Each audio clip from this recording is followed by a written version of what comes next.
Yeah. I thought she was gonna make that change. You're not live. You're live. Okay. What did that do? I move to select Councillor Pelletier to act as chair pro tempore, which means for the time being, during the temporary absence of Council Chair Fournier, to exercise all powers of the council chair during this meeting. Second. I don't know who chairs this part. I was gonna say, you're letting us sit. There's no doubt that it's. And I think so the city solicitor would ask if there's any doubt or discussion on that particular motion. If there is no doubt, then the motion has passage. Welcome. Thank you. Welcome. Welcome everybody to this regularly scheduled City Council workshop. Today is Monday, October 23rd, and it is 5:46 p.m. I'm acting as council chair tonight and Councilor Pelletier. Around the table, we have Councilor Davitt, Councilor Sprague, Councilor Trumbull, Councilor Leonard, Councilor Schaefer, and Councilor Hawes. We also have City Manager Lori, and the first thing on the agenda is our council year 2022-23 update. Yes, thank you. So I know, it's as we come to the end of the year, oftentimes we look back and say, oh, we didn't do anything, or I wish we'd done this, or I wish we had done that. So I thought it might be helpful to kind of pull together a summary of all of the things that did happen this year, because really there was a great deal of work that was done this year. So I broke it up into 2 or 3 different sections. I wanted to focus first on the identified priority areas. So when the council had their priority setting session, we kind of had 4 buckets: ARPA, homelessness, community and economic development, and housing. There were 9 particular priorities that were identified, and they are noted on here with asterisks. So for the entire ARPA thing was an asterisk. So just to point out, we did our initial partnerships with Penobscot County. We completed updates on community and school-based SUDS, mental health strategies and detox beds. We completed the Heart of Maine United Way application review process. You all have reviewed 42 funding requests. You have allocated $17.2 million. Looking ahead, we're going to talk about some broadband alternatives this fall. Work with the incoming council to talk about the next steps, which may include additional county partnership. March of 2024, we'll be looking at recipient reporting for calendar year 2023 to get to sort of that follow-up stage. And then ongoing, I think we're going to continue to weigh, my assumption is council will want to continue to weigh investment opportunities, both internally within the city and externally within our community. Homelessness, we completed the HUD-TA support work. I don't think any of us knew what that was going to be when we all started this, but it was a significant effort. There was a daytime program option for non-winter that opened this summer at Brick Church. We obviously provided support to the library, not only through ARPA, but BCAT, and city staff has gone and met to try to help address any questions they may have. We continue to support the encampment work on Cleveland Street. We have now tonight, you'll be looking at doing some ARPA funding for HEAL, which actually will provide a daytime warming opportunity.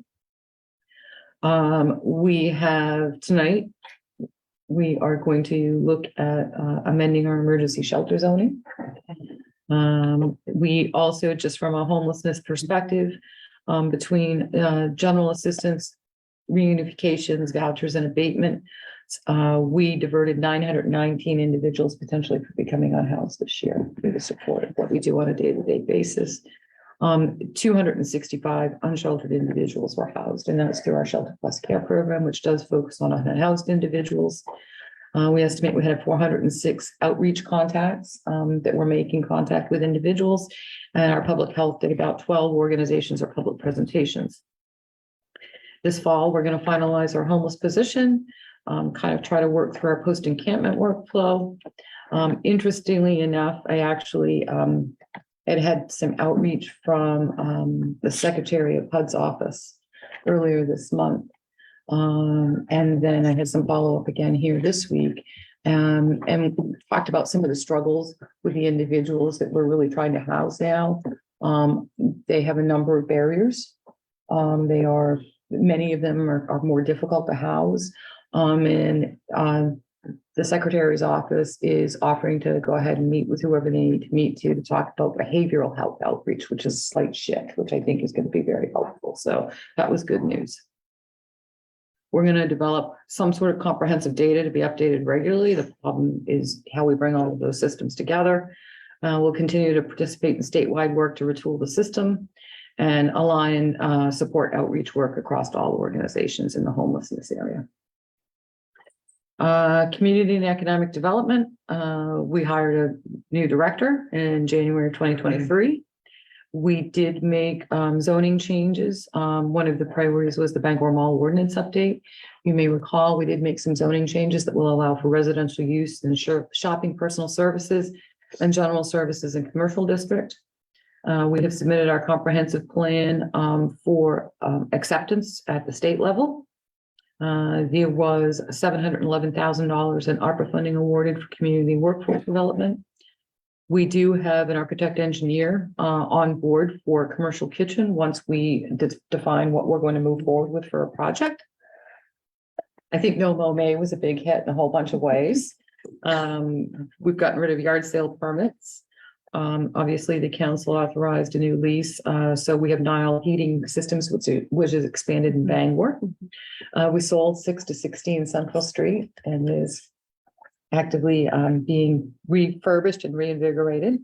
We did some facade grants and program changes to try to help for investment within our community. And tonight you have 2 home ownership program changes that you're going to be voting on. So next steps, HR is trying to fluff up how we're going to freshen up the ads for our BNED officer, analyst, and planner. We have some updated ED strategies related to areas that were not included in the initial strategy.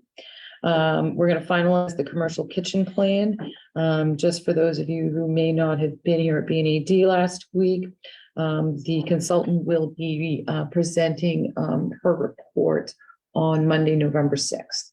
We'll move the BNED meeting to Monday so that we can get that conversation in with this council. We'll be looking at, hopefully also right off here, finalizing the selection of a parking management company. And then over the winter of 23-24, we're going to be doing our parking study RFP. We'll come forward with some TIF and credit enhancement agreement guidelines.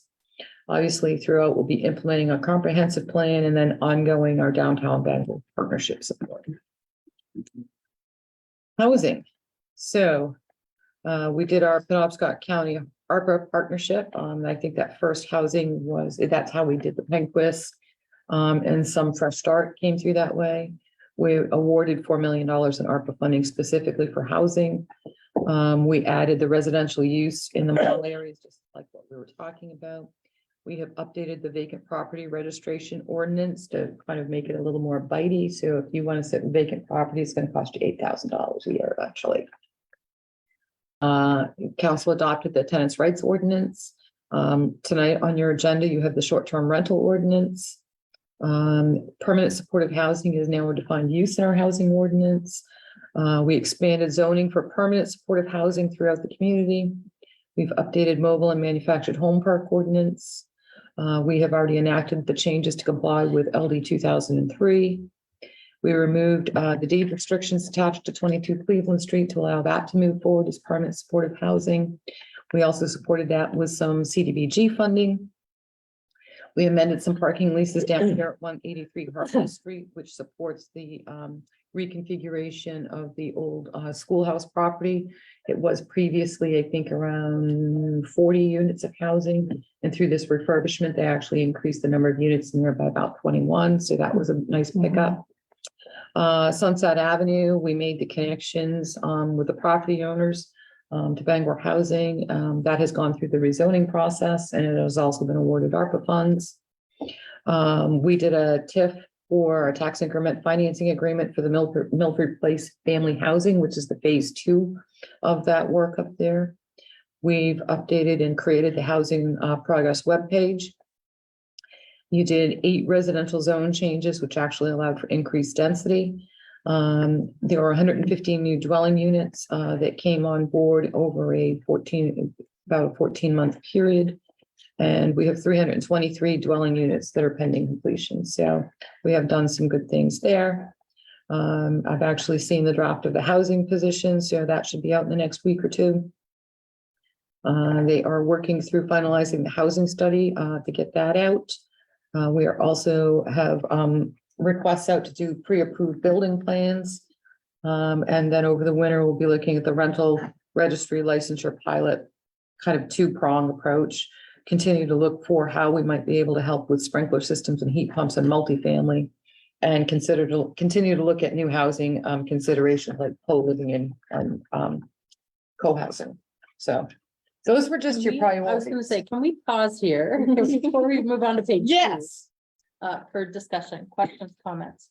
Counselor Sprague. Yeah, I have a couple of comments. The community and economic development. I think the ED strategy updates, I think we'll get those done, and those are in the works. Yep. I think there is a real need to discuss developing a true economic development plan. What we have had from the consultants will be a couple of years old in December. We are going to have an economic development director at some point. That's on the list, I think, for him or her when they come. But I think Bangor needs a solid economic development plan, which we can follow, which we do not yet have. So I would give that more priority. And within the economic development component, we should be talking about workforce development. And workforce development is critical to economic development for the community. It's linked to housing and a number of other things, but working with other organizations, with the area educational institutions on workforce development to meet community needs, I think needs to be a showcased item under our economic development piece. And as I said, it crosses over to housing as well. Under the homelessness and the housing sections, both at business and economic development and at government operations, we have talked about the need to have a plan, a 12 to 18 month plan for we can show the community that the council can use, the committees can use, that indicates our commitments, our intentions, and where we're going with those topics over that period of time. I am taken back that this recommendation here for priority under next steps does not include either of those. And I'm just wondering why, when the committees have established a priority to have a plan in place for both of those topics, you haven't put these on the list. I just went off the priorities that were established, and I could have put them in there more plainly and didn't. But I think if we're going to do it and we're going to pass that torch from one generation to the next year, I think we need to be explicit that needs to be something that the council, the new council, takes up as a priority. I think the absence of having a directional document to which the council and the staff can be held accountable for moving us forward on these topics is, I think, for me, no longer acceptable. I think that's been clearly communicated over the fall or since the end of August, when we put forth a draft of what we could do for housing. And I think it is beyond remiss not to have identified these as next steps with a high priority. Other comments, questions? Okay, let's move on. There. So what I also wanted to highlight is some services provided and initiatives sort of by major area within the community. Public health, over 4,000 WIC participants have been assisted. WIC has initiated nearly 18,000 health and social service referrals.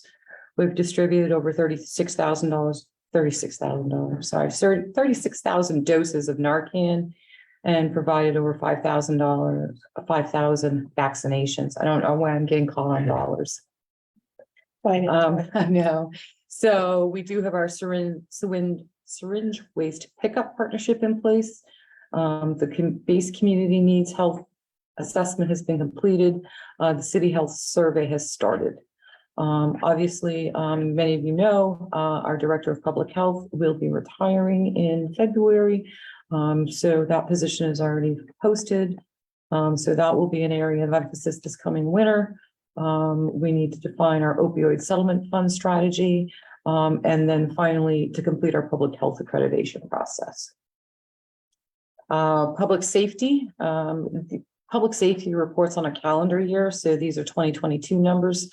35,000 police responses, nearly 6,900 police responses for welfare checks, or basically 19% of their calls. We had 2,700 fire responses, nearly 8,000 EMT responses, and 600 BCAT responses. And those 600 BCAT responses are likely in police responses just because of how we track them, for no other reason. So BCAT obviously became operational this past year. We have hired an EMS division director. We are transitioned our community services to community support. And what I mean by that is with the addition of the BCAT team, we're trying to remove our community services officers back out into community services. For the last 2 or 3 months, we've had increased traffic enforcement, and that has come through the fact that we have slightly fewer vacancies than we've had in PD for a past, and an emphasis on that. We've been bringing people back in to focus on that. We now have a staff member who's assigned to neighborhood drug sale concerns. We've done some significant capital investments in our stations and our fire stations and equipment. We received our grant for firefighter training, and we continue to partner with others for emergency preparedness. What we're going to be seeing here in the coming months is we're going to be implementing our radio infrastructure upgrade, which impacts all of public safety. We're going to finalize our reunification plan. Public safety was very excited for the grant writer position, frankly, grant manager position. Frankly, it was they who brought it forward. So they're looking forward to utilizing that person to identify funding. They'd like to be able to hopefully, if we get staffing back up, return to apartment inspection program. And then always be creative to identify solutions to critical staffing needs and ability to redeploy community engagement needs. So that was where, for example, they'd like to get back to if stop signs is a problem, we want to get back to stop signs so that we can focus on one particular area of concern for the community. Public transport, yeah. Pause here. A clarification, the reunification plan. So we've been doing that as part of our emergency preparedness plan. So if there was ever an incident that were to occur in our community, that we would have a strategy laid out that depending on the incident, depending on the size, depending on the type, that we would already have a predetermined plan so that we would be prepared. Who is being reunified? Individuals who potentially were impacted by something negative happening in our community and people who may be looking. Thank you. Yeah. That's what. Yeah. Sorry. While we're paused here, I do have a question about BCAT. My understanding is that we are down to one person on the team currently. No, we have 2. We're still in the hiring process. We have an individual we have 2. We have 2 full-time working Yep. right now. Unless something changed, but yes. Okay, Yep. thank you. Just a couple of questions before we get too far away from them on public health. I believe in this last year, we also were using funds from the Maine Health Access Foundation, completed a survey process of individuals who were actively using. And that led to a further grant to conduct a opioid mitigation study, which was supposed to be commencing with fall and going until the spring. So that's a very important. That's a big one. part. Yeah. Yeah, that's separate from the opioid settlement fund strategy, but should certainly contribute to defining that strategy. So that study is supposed to bring together a number of different community organizations for discussions, which may lead to following up on the opioid Response. strategy, which the Community Health Leadership Board developed a few years ago. So we don't want to lose that, I think. No. In the also the accreditation process that the public health department's going to go through. That's not just going to result in a community health needs assessment or a health survey. It's going to result in a new strategic plan for the public health department. And when we have that, which should include some things like what role we will be playing here in Bangor, which is regional. When that is done, in the midst of the director leaving, but when that's done, that will then in turn can be integrated back into the comprehensive plan as well. So there are pieces there. These are some of the pieces that are coming along, which will trigger the need to look at some of the comprehensive plan and do some updating. We don't want to lose that. And in the public safety, I think under next steps, I think it's likely we're going to continue to pursue potential funding sources for a training facility. Mhm. And I would say that, that's something for the next council in the next year that has been on the agenda for the fire department. And I think we don't want to lose that off the table either. Counselor Devitt. Thank you. I just actually had specific questions that you may not have the numbers on, but I was just gonna, I know, I saw the pathway in the other room. I was just, now that we filled some vacancies that we're able to do parking, again, or traffic safety, do you know what our current ED So and FD I do. numbers are? I do. So we have 8 vacancies, but 12 street vacancies. So we have 4 people who aren't eligible. We've hired them, but they cannot be. On their Deployed own. yet? Okay, Correct. and that's police. Do you know what our fire I numbers are? think fire numbers are right around 10 or.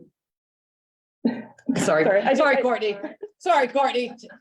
8. I think it's- 10-16, it says 8. 8 or 10, I believe is where we are. Thank you. Yep. I knew half. Okay. Oop, all right.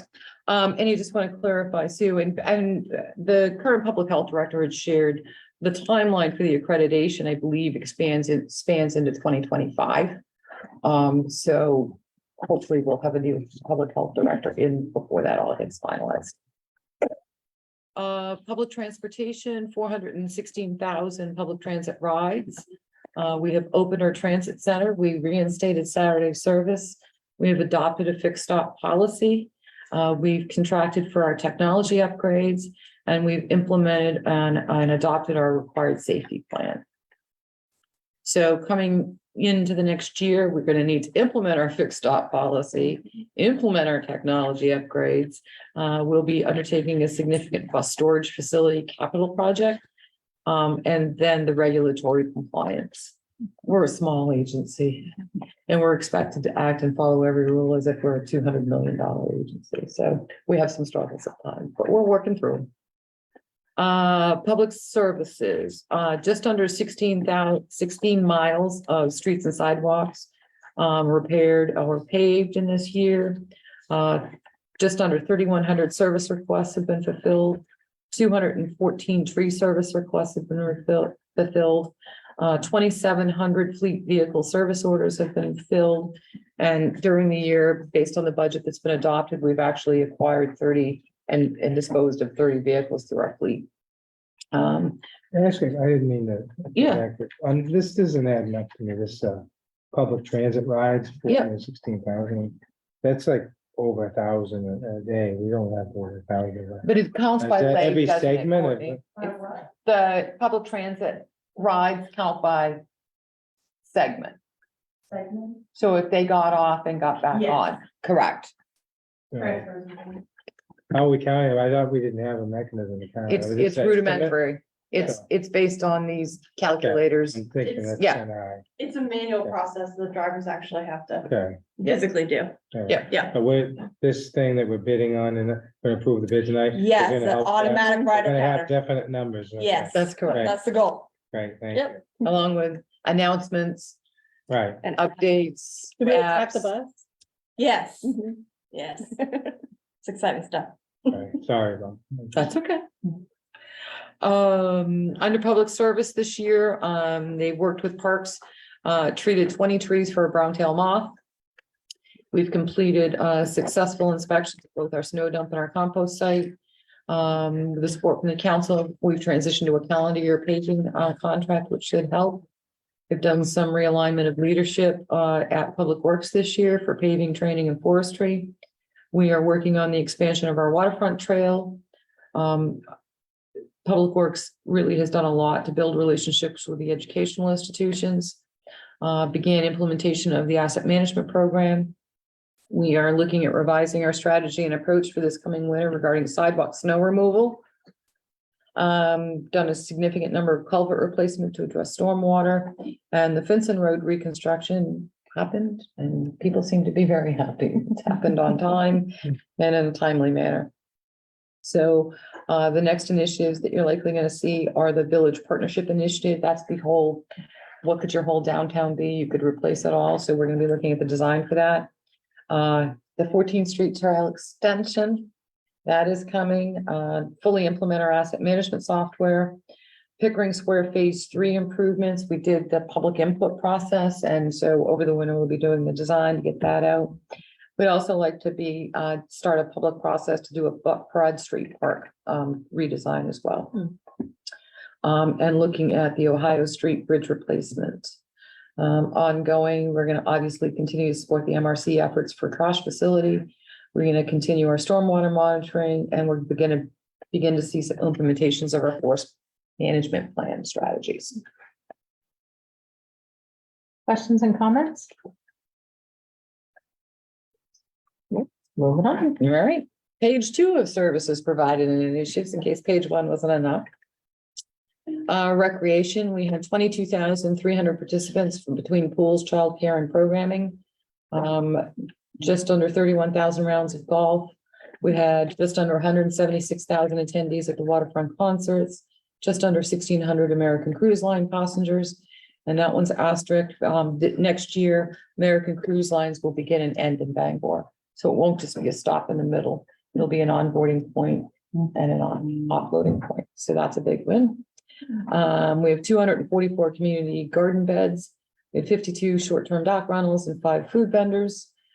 This year, we implemented our park ranger program. We began the facility feasibility study. We are undertaking improvements on our Essex Woods lot. We've contracted for our Cascade Park plan. We've introduced beekeeping at the golf course. As of, I think, a week and a half ago, all of the 2024 golf memberships are sold out. Wow. And we began restoration at the golf course following the tree removal related to the airport approach. The completion, the presentation of the completed feasibility study will be, actually, it's in November. That's coming up. We're going to continue to work on Condescade trail improvements, repaint Paul Bunyan. We're having a hard time finding people who will do work related to our older monuments. As you can imagine, it's a specialty, and the individual that we used to work with quite frequently having trouble. The Zillman Art Museum gave us some other suggestions, so we're tracking some of those folks down. And we're actually going to be adding some additional community beds as well. The airport, 685,000 passengers, 6 record-breaking months again this year. 4.6 million gallons of fuel were sold, had about 4,300 operations, 760 of which were military. This year, we are doing an airport map. We've done their airport master plan. Tonight, you'll be hiring an airport director. They've completed the rebranding of experienced operator. We've done boarding bridge replacements. We've begun the contracted work for the 2nd floor terminal renovation. And we've had a significant increase in the UPS cargo operation. Coming forward, we're going to be doing our cybersecurity plan. Obviously, our airport director will be in their first year, so I can imagine that we'll have lots of conversations about maybe things we want to look at a little differently. We're going to be working to develop our next PFC, or passenger facility charge program. We are going to be doing some more boarding bridge replacements. We'll be actually doing the work for the 2nd floor terminal renovation, and with any luck next year, we'll be looking at the beginning of our runway reconstruction. Water quality, 3.3 billion gallons of water treated, 7,800 feet of sewer lines flushed, 34,000 feet of sewer lines inspected and assessed, 36 miles of cross-country lines are manually inspected. So a lot of the lines that go through fields, they have to be walked. No. 36 miles. I think. This year we did the Davis Brook Tank Project and we've implemented the monitoring to see how that will impact our overflows. We've completed our generator project. We're about 50% on our SCADA. I'm not even gonna attempt to remember what that acronym, it's the brains of how everything works together. We've implemented schedule changes and cross-training amongst the plant operators and the maintenance team. Completed negotiations with EPA on our long-term control plan. We've completed 2 studies, PFAS studies with Maine DEP. And a lot of biosolid education and outreach. And I will say it's likely that, without Amanda, I'm not sure where we would have gotten with, but we did get LD 718, which was a significant win for our ratepayers. We're going to obviously continue to engage with all stakeholders regarding biosolids, remain informed on PFAS technology and regulatory impact, support deployment of asset management software. And I also have to remember too, we spent a significant amount of this summer trying to figure out the bio tower when that went down. She had a lot of folks who did a lot of thinking and brought a lot of people in to get that back up and running. So that was a big one. The Cross Center, we had 183,000 patrons, 99 arena events, 75 convention center events. We have extended the management contract. They've undertaken some building maintenance projects. It's hard to imagine that it's been 10 years, but it has. They've increased the suite inventory on the 3rd floor, increased corporate partnerships, and obviously this year we had the return of the agricultural fair component. They currently have bookings of about 1.2 million in the convention center already for the next calendar year, so they'll continue to emphasize that. They should be coming out with some additional 10-year celebration events. They continue to work on partnerships with Hollywood casinos, continue to reinvest in building because as again, it's 10 years old. They're going to be looking for some additional changes to fair operations, specifically around the midway in the food and beverage, and opportunity to expand event offerings of all types. I think you have, at least I noticed now, there are more different types of events now. So some relationships with some new promoters. Questions and comments? Counselor Sprigg. Real quickly on the airport, and I'm not sure how much of this goes under the airport and how much of it may go under business and economic development. But one of the things we've identified in the past that I think should be carefully looked at is what is the future utility of our foreign trade zone. Okay. And it's also, I think, currently located opposite from where the cargo area mostly is. So I think that idea of where are we going with the airport properties, how does it fit with foreign trade, also goes in with one of the opportunities that were identified with our new airport director. We might want to specifically note the evaluation of opportunities to diversify revenue sources as one of the specific things for the upcoming year. So I'm sure it will come up in that first year of his job, but I think as a specifically identifiable item, we should capture that. Other comments? All right, page 4. Page 4. So this is kind of what I would call the citywide initiatives. So we had a number of policy and operational areas that we did some work on. We revised our code to be gender inclusive. We did a lot of work and research related to the 131st State of Maine legislative session. We've awarded the contract for the City Hall renovation. We've begun our regional climate action planning process. We've updated medical marijuana licensing. Later tonight, you'll be talking about whether or not you want to adopt a council share policy. You've issued the RFP for citywide revaluation, and we've done updated use of city property policy. In those sort of broader areas coming forward, we're going to obviously be looking to finalize our regional climate action plan. We have been invited to sit on the Dorothea Dix Reuse Planning Committee. That first meeting is in November. The school committee relationships, the county commissioner relationship, And the council policy operating guidelines are all things that we will continue to be mindful of and keep in our mind's eye going forward. Counselor Dennett? One, I apologize, because it totally has all the personnel numbers on that page, so I could have just flipped it over and looked. And also I would maybe add to the next steps unless Yeah. I'm missing it elsewhere, as far as relationships with our legislative delegation. Yeah. Of both state and federal. Yeah. Sure. While we're paused, one thing I would add here that I'm really excited about is the new accessibility and accommodations. She said. Area yeah, on our yes, website. Yes. Yeah. I'm very pleased to see that.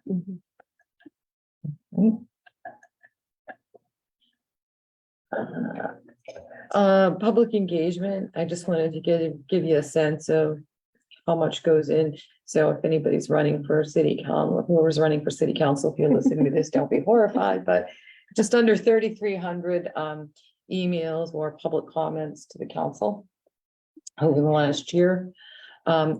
When I went back and looked at our public meeting calendar, 299 meetings. I want to point out that the city hall is only open 247 days a year. 336 orders, ordinance and resolves. We've revised our citizen appointed committee ordinance.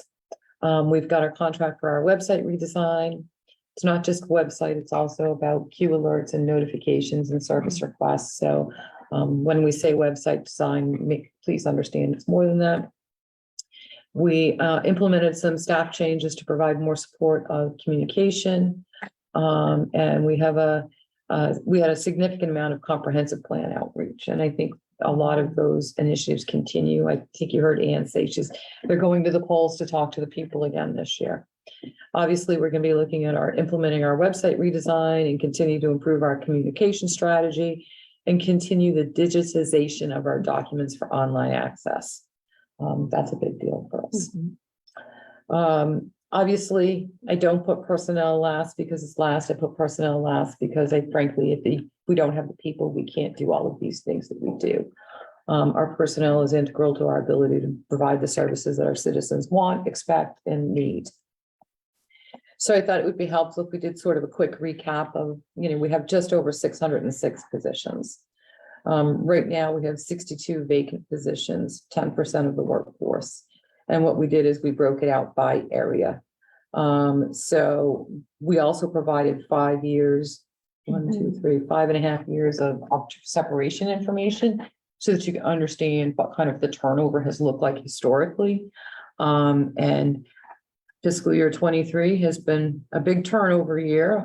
Fiscal year 22 was a big turnover year, but what you saw is historically we have pretty low turnover rates, and they tend to be focused in certain areas.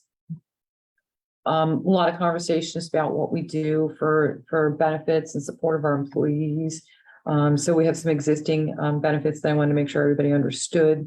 We have multiple health plans that include access to telehealth, counseling, emotional health and well-being, mental health, substance use, coaching and support services, and lifestyle management. We have an employee assistance program to all employees and family members. We have on-site counselors in response to tragic events. We have paid time off for full-time employees, both sick and vacation leave. Part-time employees earn time off, sort of one bank, one pool instead of two. Many of our departments offer additional supports as necessary, such as peer-to-peer or clinical supervision support. Some unions also offer additional services independent from the city.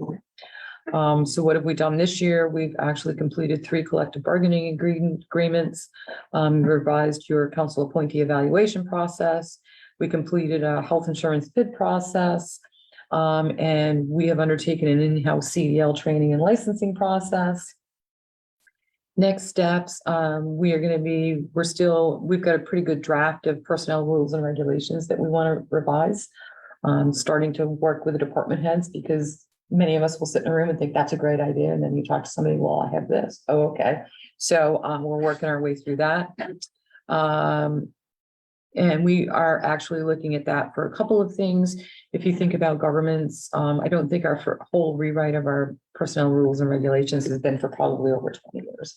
It's probably not really, we've made tweaks here and there, but a whole scale rewrite.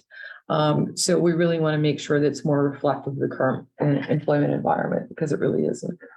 We're going to be implementing an intranet for employee access so that you can self-serve, we can be talking to each other and provide information. And we're going to continue to explore opportunities to provide more flexibility to support a work-life balance for all of our employees. That's our big citywide things. Counselor Schaefer. One thing I would just like to see, and that for that last bit especially, is especially with the transition of City Hall to a new location, to really look at figuring out a hybrid work policy or a remote work policy, because I think especially where your workplace is going to be disrupted anyway, that folks may find that to be a benefit that would bring them to want to work for the, I mean, I have the option to do 2 days from home. I do one because my office is nicer than my house. But by having that flexibility for that 1 day, and sometimes I do flex and take that second day if I have a contractor coming or something, and just having that flexibility to be like, hey, I'm going to do the kid pickup. And I pick up my 13-year-old, bring her home, she goes and does her thing, and I'm back at work, and it's 10 minutes out of my day, but that 10 minutes is valuable to me and it's valuable to my family that I'm able to do that, and my work doesn't suffer for that 10 minutes that I take to do that. So I would really like to see the city embrace some hybrid remote work possibilities to be really accessible for all. Counselor Trumbull. No, I was just saying, this is obviously an impressive amount that's been done this year. Is this gonna somehow be posted to the website? Yeah, I will. I'll kind of Spread try to the- incorporate all of your comments. Yeah. It was just meant to say, you guys do a lot. Hmm. We all do a lot. So, I almost wish we had one more meeting, so it would be an even 300. I'm gonna call just a random meeting. Just to, Well, would the and committees bring us over? that includes the committees. Oh, like next week's. Oh, it doesn't. No, it doesn't include. So we're over 300? No. Can we do it at the cross center? Yes, Counselor Sprague. Could you just clarify on the personnel? Yep. Table, the 10/16/23, is that fiscal year to date through? Yes. That date? Yes, so it's July 1 of 2023 to 10/16. Yeah, So it's not quite half a year that's correct. there. Yep. Okay. So in some areas, given that this is only less than half a year, if it were to be projected to double this plus a little bit more, that in some of these categories is significant Yep. turnover, even compared with other years like fiscal year 19, fiscal year 20, when we had COVID. Yep. It could exceed that. Mhm. Any other questions or comments? That's a great recap. Thank you. Mhm. No wonder we all felt busy. Next item on the agenda, update on Valley Avenue work. Yep, and I don't know, Cody, are you out there? Look at Cody. So good. So what you're seeing is we worked with the individuals who participated in the work along Valley Avenue, the outreach team members, and we wanted to provide you a recap. So this was the April of 23 information where we talked about 16 households, 20 individuals, where folks wound up, whether it was in permanent housing, temporary housing, unhoused, evicted, other or incarcerated, and where folks stand now, 6 months later. So we, we still maintain a number of individuals in permanent housing. We still have people in temporary housing, but I will call that sustainable temporary housing versus emergent temporary housing. We do have a couple of folks who have returned outside. We have 4 individuals who have also returned outside and have been due to evictions. We have had an uptick in other, so they've made another choice. And we do have a couple of folks who are incarcerated. So if you look at 6 months out, the number of individuals who are unhoused is sitting at 30% of those that we housed. So or 30% of the total folks that we worked with. I also included along the bottom, if you can scroll, Cody. So of those folks that were in permanent housing, two households continue to receive weekly follow-up. 2 households receive no service. When we talk about a half a household, you may remember that some households are 1 person, some are 2. So we had a couple of households that are not together. So one half household had received 12 interactions prior to and post housing, but eviction proceedings are pending. Under temporary housing, we have a half a household that remains in temporary housing and receives regular services. Unhoused, so of those 2 households that split, 1 half is in housing of some sort and 1 half is not. So half of the 2, which makes 2 people, remain unhoused. 3 unhoused or evicted received a total of 110 interactions with providers prior to and post housing. The households remain engaged with 1 service provider, which is good. And 1 household was required to leave housing, but they do remain connected to service provider and has received regular services since closure. So I just thought it might be good to have an update. We had said, you guys wanted an update. We've gotten to the 6-month mark. I will say that, the Secretary of HUD continues to say that what you did along Valley Avenue was the correct thing to do. And they do talk about it because I think for once we had a whole bunch of agencies working together on the same plan. So I just wanted to provide that update on Valley Avenue, and I'll make sure that this is available online. Counselor Devitt. Thank you. And I guess along those lines, and this may not be Yep. answerable in this case, but of the folks who remain unhoused or return to being unhoused, do we know where they ended up? Or like, are they folks that then joined Camp Hope or? are I know elsewhere in some the of them city? are, yes. Okay.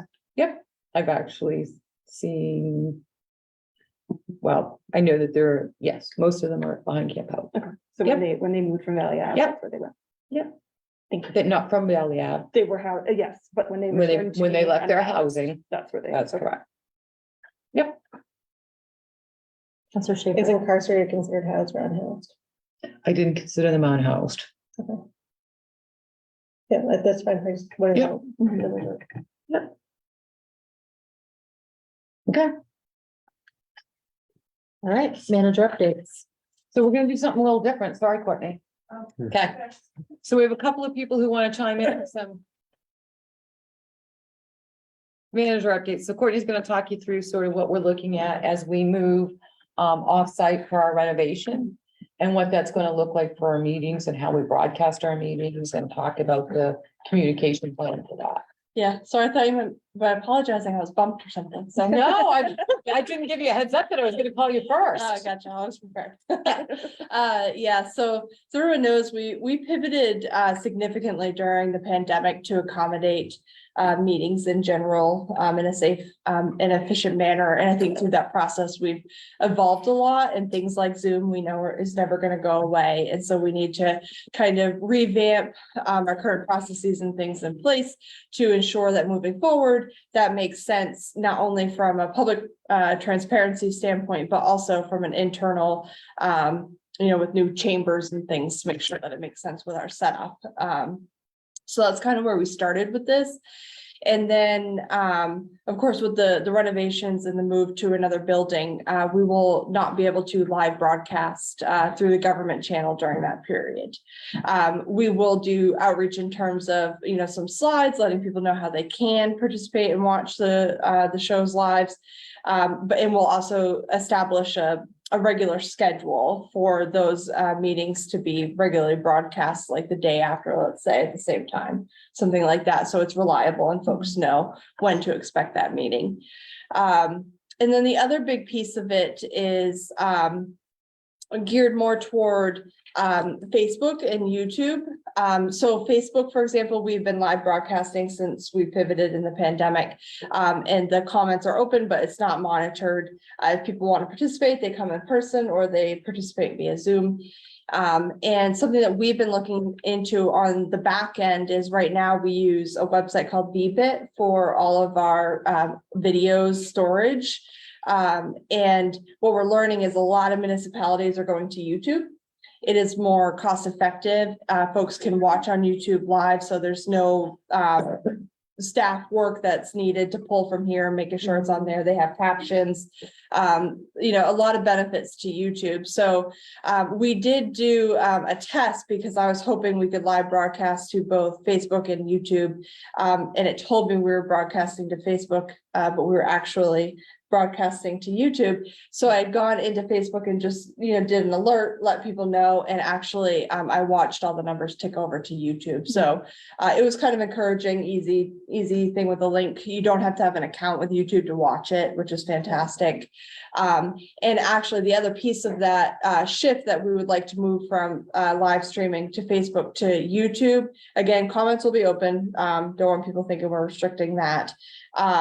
But the other piece of it is that our statistics on the back end for both YouTube and Facebook will become more reliable. Right now, all of the live streaming that we do really dilutes a lot of the data that we could be pulling to get better engagement. It's skewed so heavily that it's not helpful at this point. So by shifting to YouTube, we would ensure continued access, just a different platform. We would message that out through our social media, press release, website, and probably even some physical postings as well. So not just the change for that, but also with the Gov channel. So that's kind of where we're at right now. We fully expect that when we come back into this building, we'll need to reevaluate and figure out what makes sense moving forward once we're in the new council chambers. But there's a lot of work between here and there in terms of that temporary setup offsite to make sure that things continue to run smoothly, not only from a staff perspective, but from our citizens' perspective as well. Councilor Schaefer? The one thing, I think this is all great and makes sense. The one thing with YouTube and the commenting is that at least generally with Facebook, you're generally attaching your comments to a name. And so with YouTube, you could absolutely set up your own, Courtney is bad account and Yes. start making it. So are we going to make sure that there's some moderation to ensure that there's no harassing, trolling? Like, I think that should be considered. I think that's a very good point, and I'll certainly look into that further. My initial thought is probably either comments or no comments.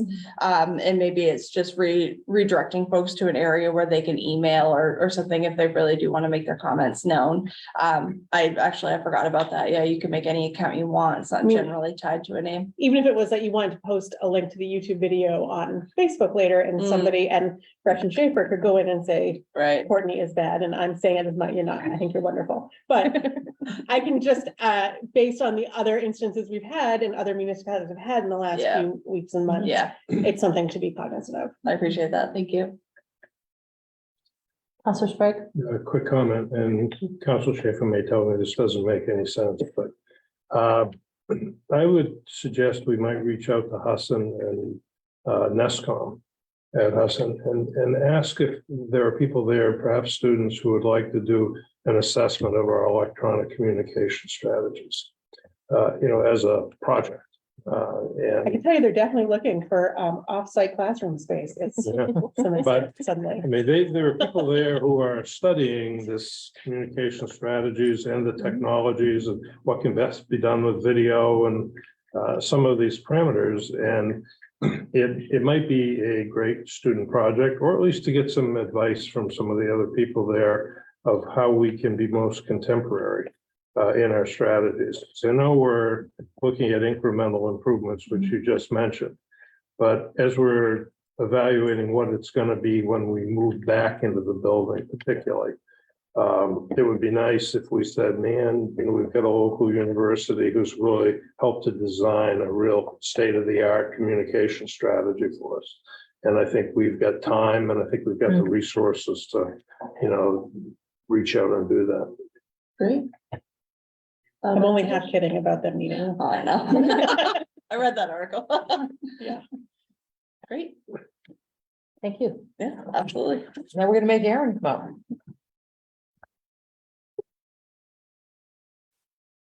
Aaron Hootery, Public Works, thank you for having me.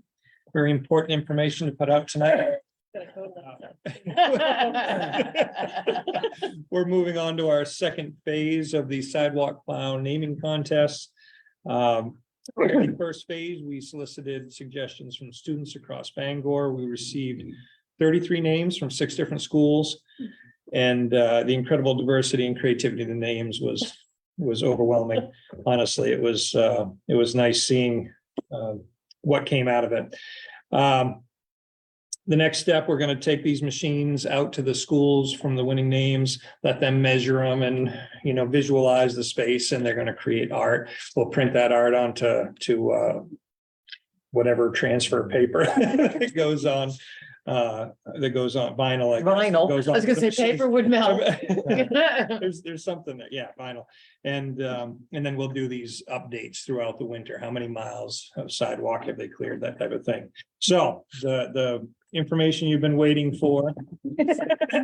And these are in no particular order. They're all winners. There's 6 names because we have been approved for an additional machine.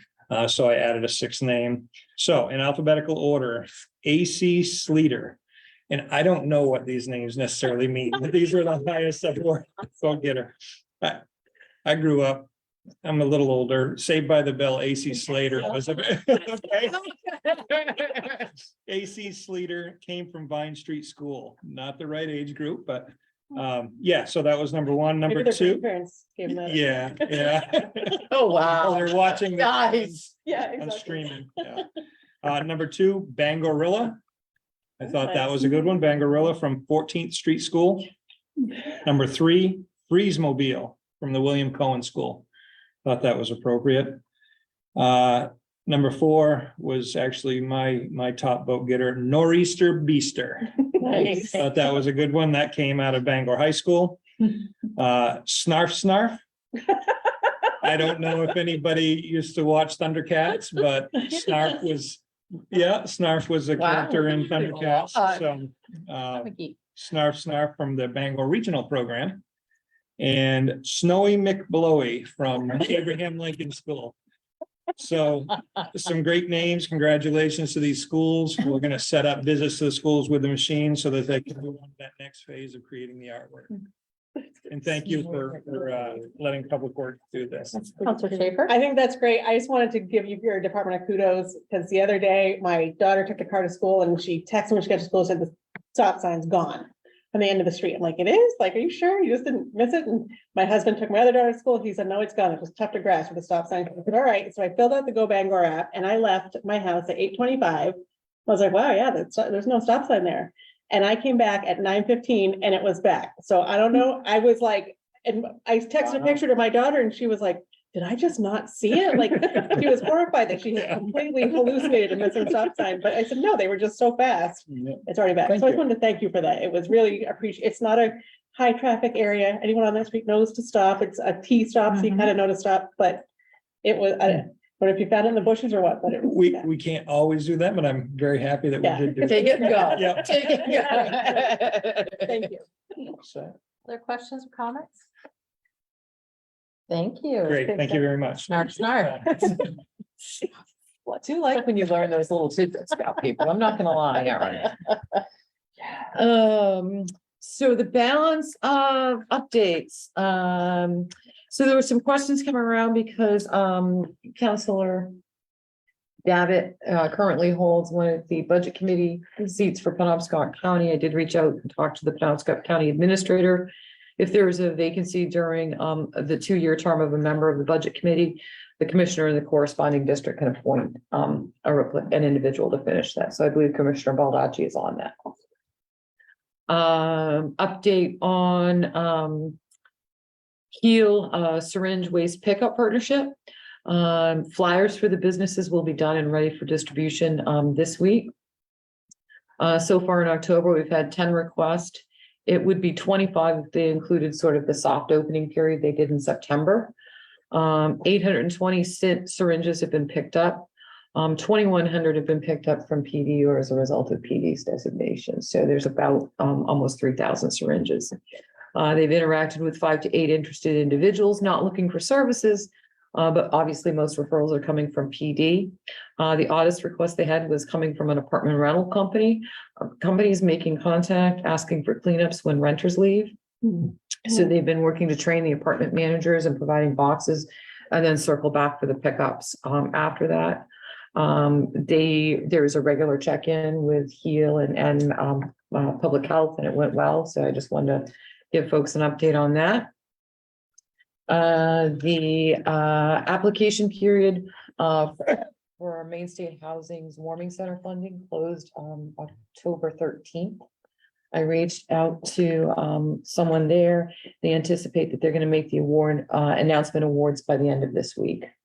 Hub 7 coordinator actually has been facilitating meetings of all the local stakeholders regarding warming centers as it relates to this coming season. And we also made sure that any documents include all options within the Hub 7 area, Penobscot, Piscataquis, and that it's not just be Bangor specific, that we need to include all resources for folks.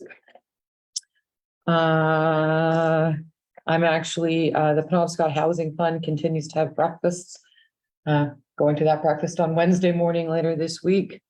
And then I just wanted to take a moment to circle up on the encampment behind Hope House. So we thought we were clear with folks that we were engaged with the outreach team, but clearly some information did not get through clearly, and we'll address that as we need to.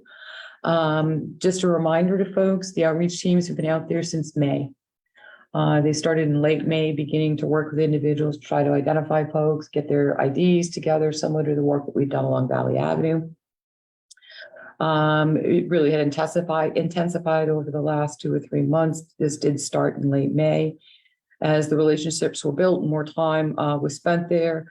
The reports of behavior that really concerned the outreach and impacted the well-being of others was brought to the attention. As a result, they worked to share the plan with the individuals that were there.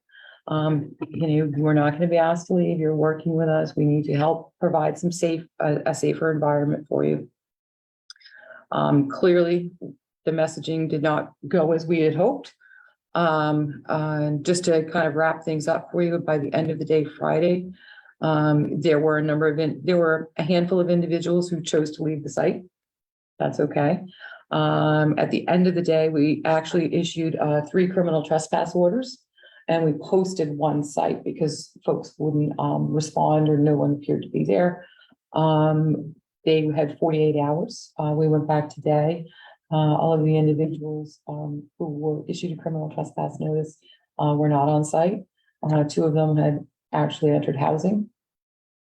The site that we didn't have any contact with, we still didn't have any, so we believe they too have left, but we'll continue to monitor and work with that. It's important to note, somebody said to me, well, criminal trespasses are a misdemeanor. No, they're not. They're not. They don't even go on your criminal record. Because the whole point is not to create yet another barrier for an individual who's unhoused. The notices that we passed out on Friday gave people an additional 48 hours. I think I shared with some of you that we had a couple of individuals who were under the age of 18 that we encountered on Friday, who were sitting on a curb and waiting for someone to come get them. We stayed with them. That person did not come to get them. We helped them charge their phone to see if another person was coming to get them. And then we worked with Shaw House to get those 2 individuals into a safe place. So that's kind of the nuts and bolts of where we are today.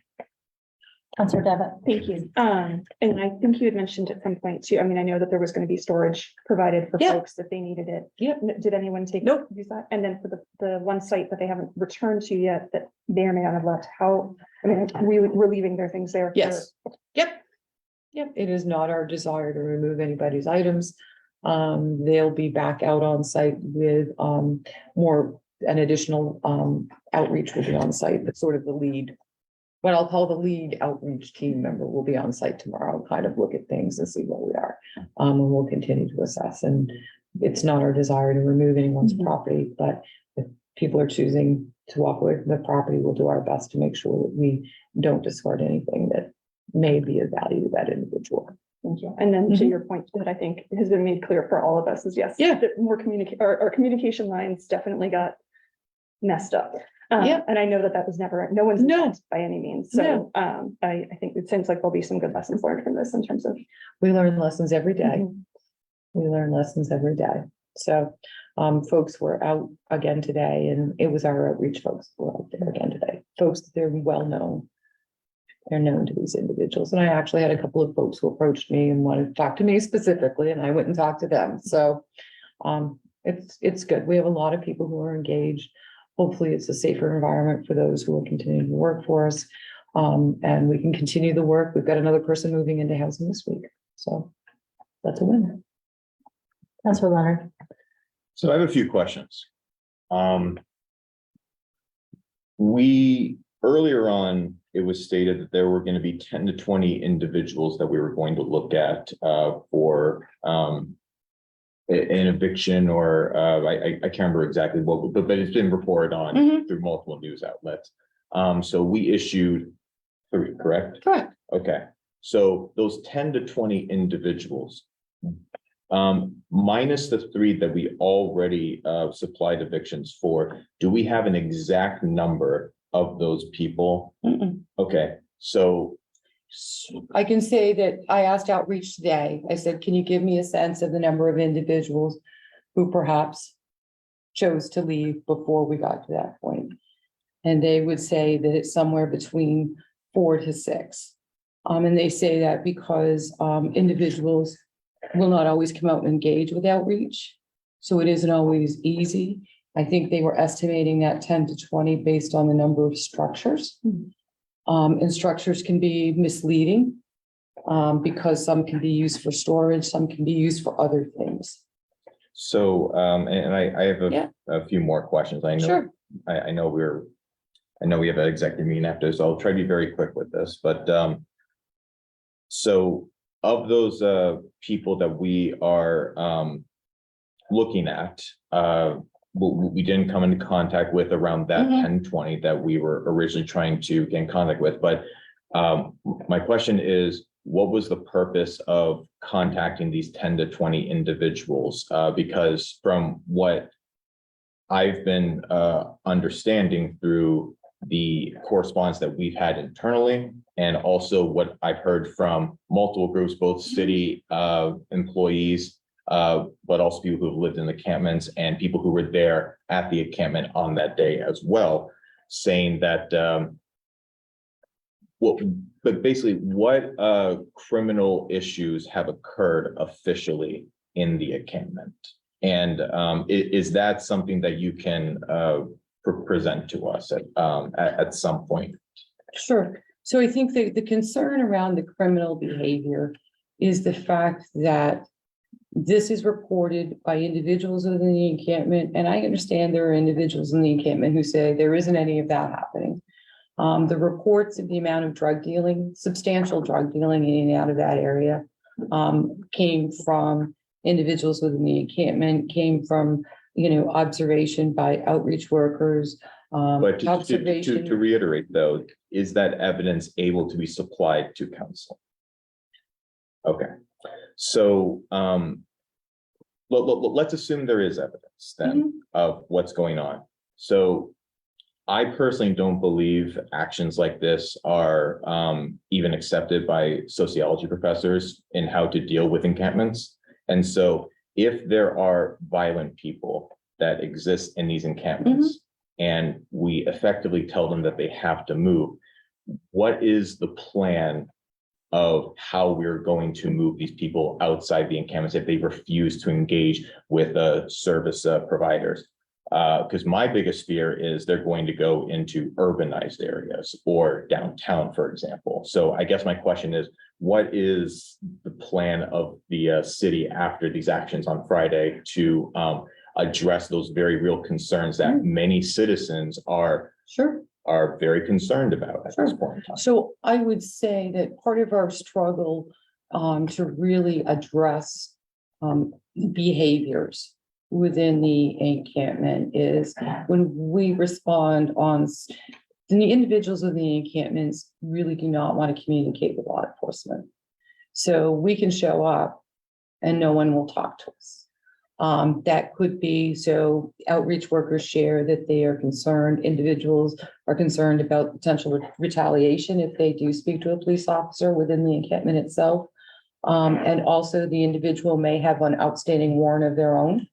And may be reticent to give evidence at that point. So we're really unable to address what I would consider a typical law enforcement responsibility in that area. So if those actions, let's say that action occurs on a downtown street, I believe that there will be individuals who are willing to report that, give evidence and make a statement, and we'll be able to address that through the criminal process. So this is what I'm hearing right now. So there is no official crime that has been, that the police department is tracking right now. And there is effectively, but let's assume that there is crime that we can Okay. trace to.